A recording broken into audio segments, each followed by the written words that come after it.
social media is the biggest time leak most of you human beings have today.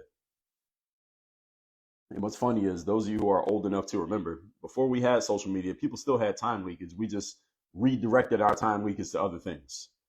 Now we leak all our time through our phones, but we used to leak our time doing other nonsense. But this is a human thing. This is not a social media thing. So I want to be clear. I'm not blaming this on social media, and none of you is allowed to blame this on social media. Don't blame it on social media. All right, social media just made itself available for you to waste time. But if you didn't want to waste time, you wouldn't be wasting time no matter, it could be 1,000 social media platforms. You wouldn't waste time if you didn't have the opportunity to waste time. And the way you eliminate the opportunity to waste time is not by throwing your phone away or eliminating social media off your phone.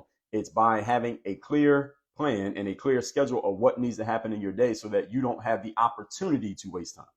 You see, if I have a task that ends at 8 o'clock, and then I got another one that starts at 8 o'clock, and then I got another one that starts at 9, another one at 10, another one at 11, I don't have any space to waste time, because as soon as I get done task number 1, I got to go to task number 2. Then I got to do task number 3. Then I have to do task number 4. The key is you have to respect your calendar enough that you actually honor what the calendar tells you to do. That's the point that most people miss. This is where most people mess up. You see, what I told you in the first point about scheduling out your day and putting everything in a calendar, that's cool. But again, let me pull my calendar up so y'all can see what I mean.